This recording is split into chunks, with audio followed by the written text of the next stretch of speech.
Moonbase records. 703 years and 241 days since the catastrophe, the monitor recording. According to my calculations, the Earth and Moon would be doomed if it were not for the desperate plan we robots have devised to build a spaceship and develop a robot to pilot it. We could use some fanfare here.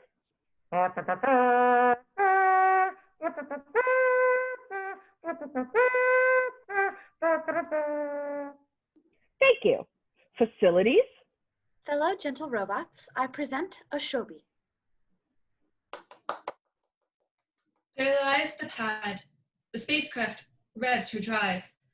There the gloom and the too dark, too bright skies. Jameson, Helena. My riff on him, in any case. She's a beautiful little ship to go hero piloting in. One question, though. Why is she a two-seater? I mean, even if you wanted a backup pilot for her, there isn't one. I requested it, pilot. Uh-huh. I requested it, Shirley. I had been uncertain why. Will you explain? Because I'm going on the mission. What? Going all Captain Kirk on us? Coordinator, with all due respect, if anyone should go as the pilot, as Shirley's second, it should be me. I have multiple bodies. Also, I am the one who discovered Comet Ragnarok.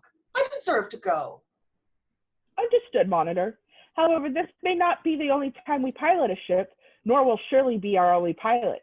I need to know what it is like before I make decisions with regard to it. You'll get to go next time, Monitor.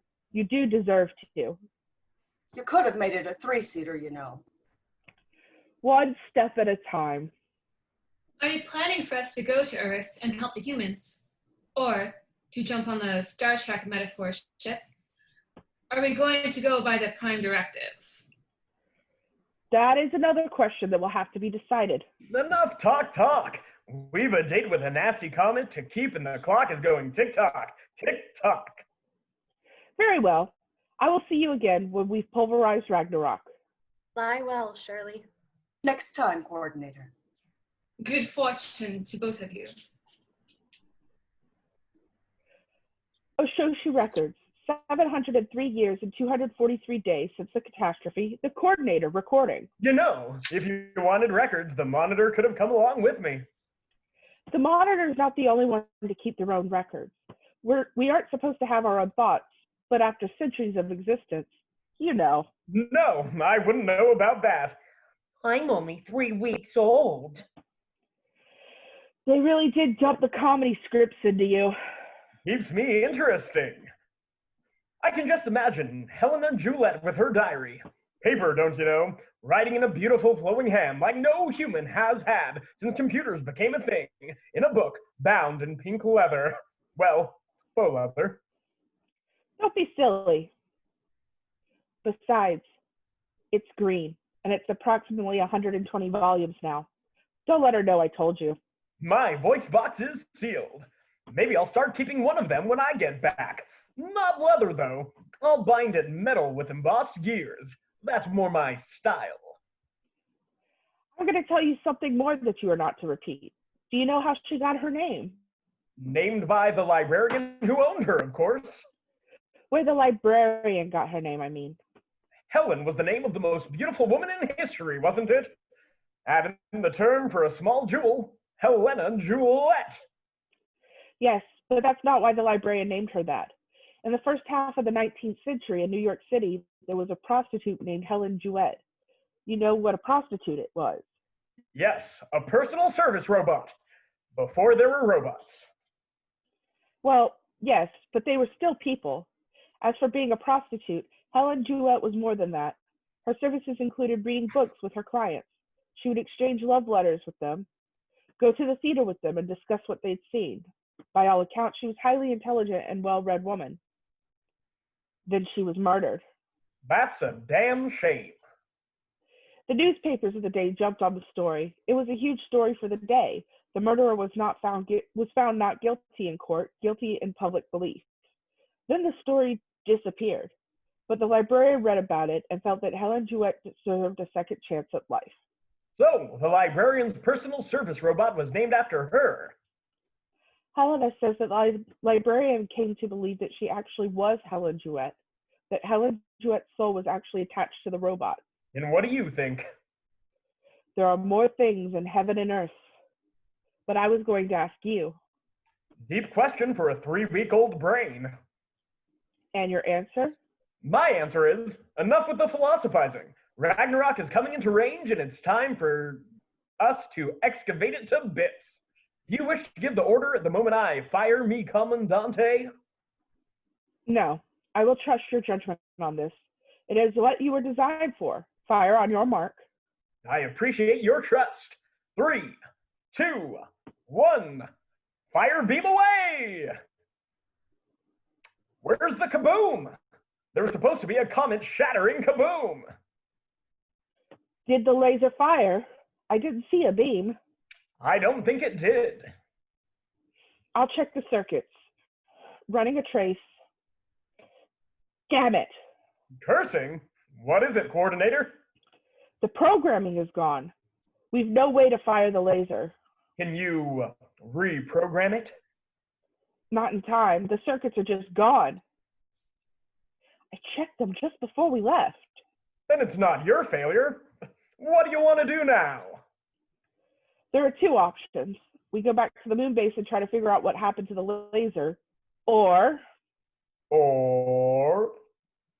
we ram Comet Ragnarok ourselves. We bring Ragnarok to Ragnarok? If we go home, can we repair the circuits in time? From the monitor's analysis, we may not have the time, even if it were repaired the instant we return to base. Well then, looks like we don't have a choice. I'm not going to make this an order. You don't have to. Stand by to assist is the standing order. Well, I'm willing to fly straight into the cold heart of Dante's hell to assist the humans to survive. I've been willing for more than 700 years. My only regret is that I've existed for but a fraction of that.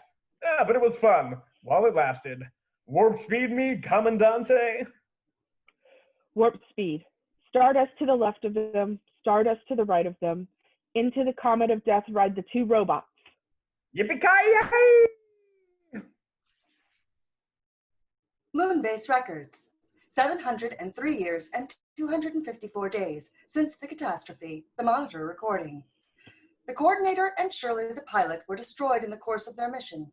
However, they have succeeded in breaking Comet Ragnarok down to fragments too small to endanger the existence of the Earth and Moon.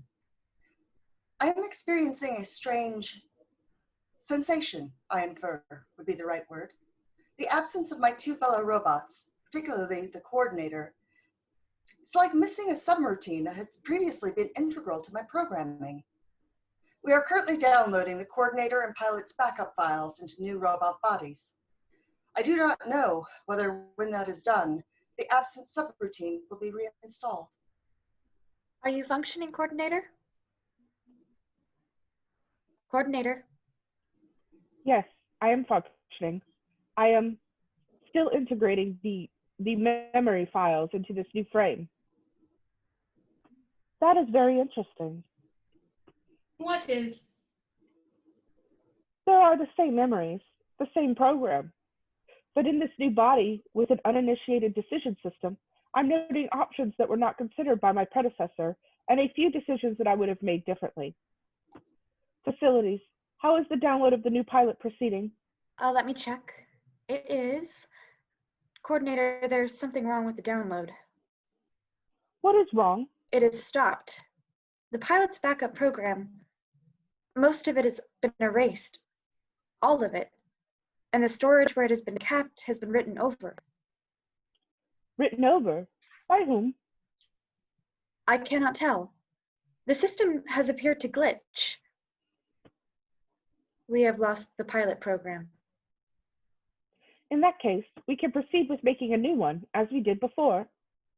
Unless the simulator programs are gone too. We have lost the ability to pilot ships. It appears so. I do not understand how it happened. Sabotage? Or perhaps to safeguard the humans installed? To be triggered only after we had created a pilot. Maybe? Maybe they foresaw that there might be a need for a robot pilot someday, but could not imagine two such incidents.